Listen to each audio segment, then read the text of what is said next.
बिरादरान हिंद, अस्सलाम वालेकुम रहमतुल्लाहि व बरकातहू। जय श्री राम, भारत माता की जय। क्या की गलती है? हिंदू मार गया।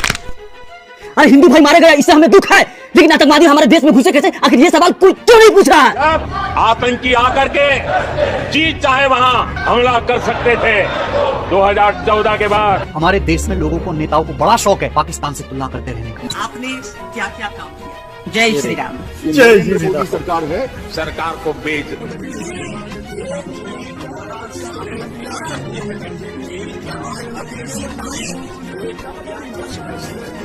35 लाख से ज्यादा हिंदू यूएई में रहते हैं और 25 लाख से ज्यादा सऊदी अरब में रहते हैं। मतलब 5 करोड़ लोग उनके पैसों से अपना घर चलाते हैं। ये आपको अपनी पत्नी का वास्ता है, आप प्रूफ करके बताइए कि रोबेट लियाकत दलाल है। जो वीर शहीद हुए, उन वीर शहीदों के नाम आपका वोट समर्पित हो सकता है क्या?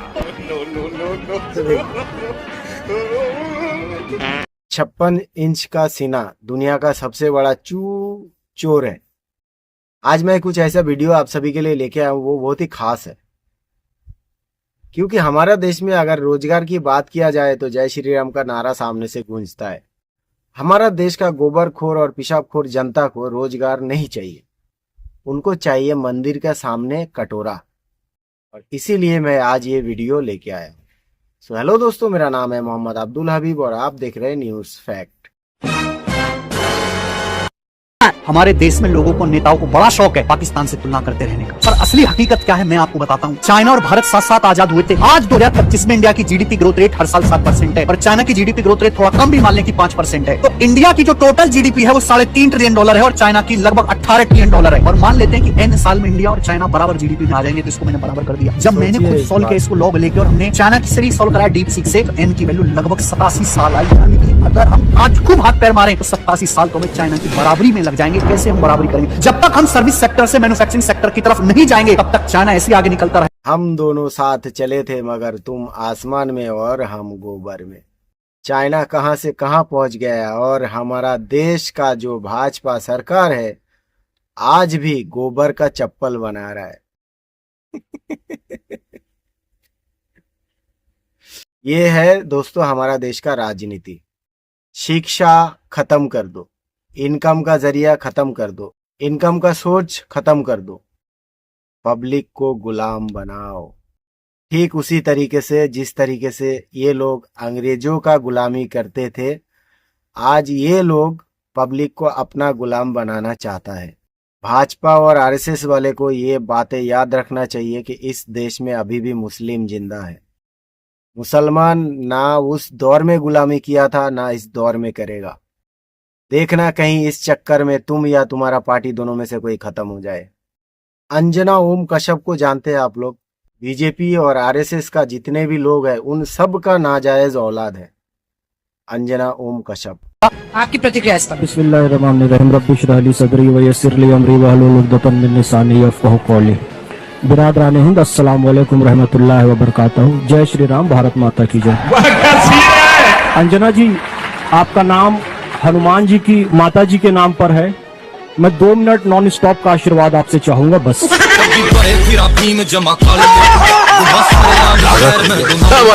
क्या बात है सर, ये मेरा दुआ है कि इस तरीके का जलील, इस तरीके का बेइज्जती किसी के ना हो, चाहे वो आपका दुश्मन भी हो।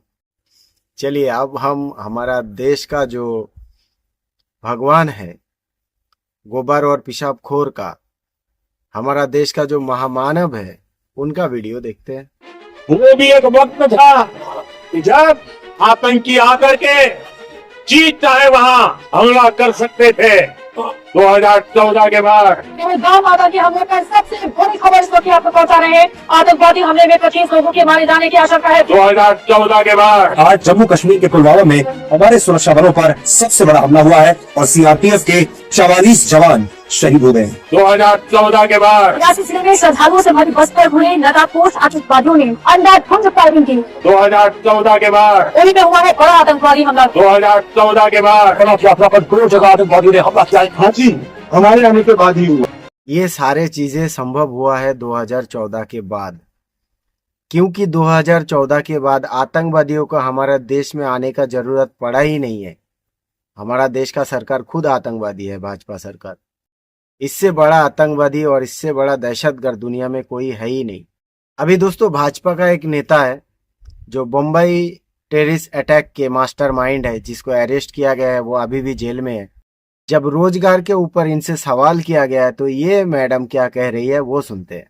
आइए देखते हैं क्या आपने क्या क्या काम किया? जय श्री राम, वंदे वंदे वंदे। अरे कहना क्या चाहते हो? मैंने हर वो काम किया जो हमारे माननीय प्रधानमंत्री मोदी जी ने देश के लिए। अभी पता चलेगा।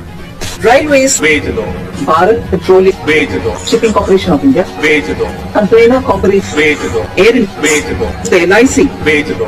ये नरेंद्र मोदी सरकार है, सरकार को बेच दो। मेरा रिक्वेस्ट है देश का सारे जनता से, इसको वोट देने से पहले तुम लोग अगर खुदकुशी कर लेते तो भी देश का भला हो जाता।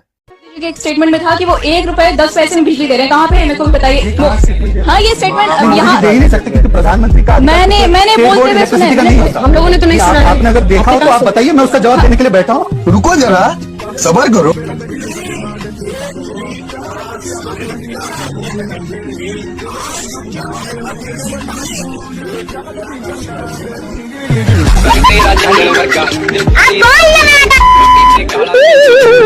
हम लोगों ने तो नहीं सुना।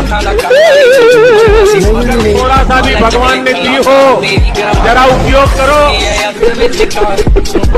अगर थोड़ा सा भी भगवान ने दिया है तो उसका उपयोग करो, लेकिन भगवान ने इनको गुब्बार और पेशाब दे दिया है।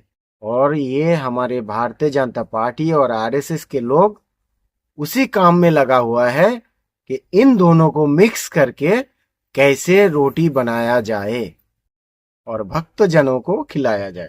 वो कह रहे हैं कि इस्लाम में अगर छोटे छोटे बच्चों को कट्टरता का पाठ पढ़ाया जाता है, अच्छा, और उसी से आपत्ति है कि बच्चों के दिमाग में जहर भरा जाता है। बेटा बता रहे थे कि पूरी दुनिया में इस्लाम सब धर्मों के खिलाफ। 20 रुपए का खाना बांटते हो और कहते हो धार्मिक नारा लगाओ। बाप रे, ये तो धोती खोल रहा है। 1 करोड़ हमारे हिंदू भाई मिडिल ईस्ट में नौकरी करते हैं। एक भी वाक्य पिछले 50 साल बता दीजिए, तुम करो हमारे क्या रह रहे हो, धार्मिक नारा लगाओ। एक वाक्य बता दीजिए। 35 लाख से ज्यादा हिंदू UAE में रहते हैं और 25 लाख से ज्यादा सऊदी अरब में रहते हैं। मतलब 5 करोड़ लोग उनके पैसों से अपना घर चलाते हैं। कभी बताइए कि UAE में इतना बड़ा मंदिर बना के दे दिया, कभी अपने धर्म का झंडा किसी मंदिर पे लगाया हो? मजा आया। दोस्तों ये बातें तो 100% सच है। जहां पर हिंदू का संख्या ज्यादा है सिर्फ वहां पर ही दंगे होते हैं, लेकिन जहां पर मुस्लिम का संख्या ज्यादा है वहां पर कभी दंगे नहीं होते, वहां पर कभी किसी को मारा नहीं जाता, वहां पर कभी किसी को धर्म के नाम पे कत्ल नहीं किया जाता। लेकिन जहां पर हिंदू का संख्या ज्यादा है वहीं पर ही धर्म के नाम पे लोगों को मारा जाता है। और ये बातें सारे हिंदू पे लागू नहीं होता है, ये बातें उन लोगों पे लागू होता है जो गोबर और पेशाब का सेवन करते हैं। अभी दोस्तों देखेंगे हम एक दलाल को, रूबिका लियाकत। दलाल तमीजी मत कीजिए, अपनी हैसियत में रहिए। दलाली करते होंगे आप। दलाल खबरदार, मैं आप पर डेफेमेशन केस ठोकूंगी, याद रखिएगा। दलाल आपको अपनी पत्नी का वास्ता है, आप प्रूव करके बताइए कि रूबिका लियाकत दलाल है। पत्नी का वास्ता ना दीजिए, और रही बात दलाल साबित करने की तो ये लो। आज तो इस बात का फैसला कर ही डालते हैं। कसम खाओ किसी को दलाल नहीं करोगे, बताओगे नहीं। पहले ये देखिए। सच बताइए, why don't you get tired? आप थकते क्यों नहीं हैं? दलाल आपको मजा आता है काम करने में, या कोई टॉनिक वगैरह आप ले रहे हैं? दलाल प्राइम मिनिस्टर को बचा नहीं पाएंगे। प्राइम मिनिस्टर के बारे में गृह मंत्री अमित शाह को बचा नहीं पाएंगे। दलाल I will defend the prime minister of my India. दलाल आप प्रूव करके बताइए कि रूबिका लियाकत दलाल है। तो हो गया ना फैसला। दलाल दलाल दलाल केस ठोकूंगी, याद रखिएगा। अच्छा सॉरी गलती हो गई। दलालिन चमची। इसी तरीके का नाजायज औलाद हमारे देश का सारे मीडिया चैनलों में भरे पड़े हैं। अभी दोस्तों मैं दूसरा दलाल को दिखाऊंगा, जिस दलाल का नाजायज बाप शहीदों के नाम पे वोट मांगते हैं, लेकिन ये दलाल मानने के लिए तैयार नहीं है, क्योंकि इनको चप्पल खा के ही मानना है। शहीदों के नाम पर वोट मांगना चाहिए, और मैं शहीदों के नाम पर राजनीति होनी चाहिए। शहीदों के नाम पर वोट मांगे जाने चाहिए। नहीं प्यारी समझ गई। हाँ या ना में उत्तर दें। ना बिल्कुल नहीं, शहीदों के नाम पर आप वोट नहीं मांग सकते हैं। सही बक रहे हैं। वोट आप तब तक वो वीडियो निकालिए जहाँ पर बोल रहे हो कि इतने शहीद हो गए और मुझे वोट दो। अच्छा हमको सिखा दिया है। उनको कहे वो थोड़ा क्लोजअप ले। फर्स्ट टाइम वोटर से कहना चाहता हूँ, कि आपका पहला वोट मैंने कहा बालाकोट आप कह रहे हैं कि नहीं शहीद हुए उनके नाम पुलवामा में जो वीर शहीद हुए उन वीर शहीदों के नाम आपका वोट समर्पित हो सकता है क्या? कैसे भी करके निकाल मेरे भाई, मैं फंस गया हूँ। ये कुंठा छोड़ दीजिए, मुझे नहीं लगता कि ये मुद्दा छोड़ दीजिए। एकदम इन्होंने वक्त बदल दिया, जज्बात बदल दिए, जिंदगी बदल दी। मुझे क्रेडिट नहीं चाहिए। मारो मुझे, मारो। यकीन नहीं कर सकते कि किस तरीके का जाहिलियत हमारे देश में है और किस तरीके का नाजायज औलाद गोदी मीडिया में बैठा हुआ है। सच बोलने से इनको एलर्जी है, ये सच बोल ही नहीं सकते। इन लोगों का काम है देश में हिंदू मुस्लिम करना। अब मैं एक वीडियो आपको दिखाऊंगा हमारा देश का महामानव का, जिनका 56 इंच का सीना है।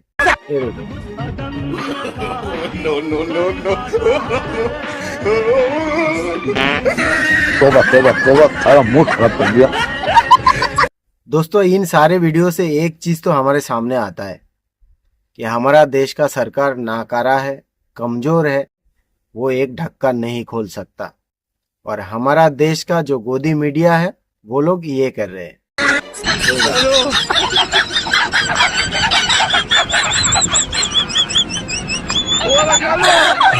मेरा गुजारिश ये है हमारे देश के सारे जनता के सामने, हिंदू हो मुस्लिम हो कोई भी हो, इससे कोई दिक्कत नहीं है। धर्म से पहले इंसान बनो और इंसान से पहले अपने देश का प्रति वफादार बनो। ये भाजपा और आरएसएस के लोग ये देशद्रोही है, आतंकवादी है, ये गद्दार है देश का। इस बात का सबूत 2014 के बाद से हर रोज हर सेकंड में मिलता है।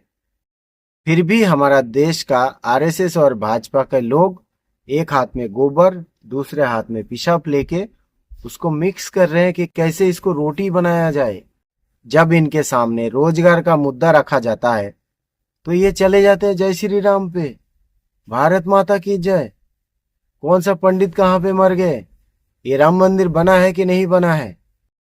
रोजगार छोड़ के कटोरा थमा दिया तुमने देश का सारे जनता के हाथ में, राम मंदिर के सामने जाके भीख मांगो। तुम लोगों का ये नीच हरकत देख के राम को भी शर्म आता रहेगा कि किस नालायकों को मैंने दुनिया में जिंदा रखा है। This channel's content is strictly for educational purposes and does not endorse or promote any violent, harmful, or illegal activities.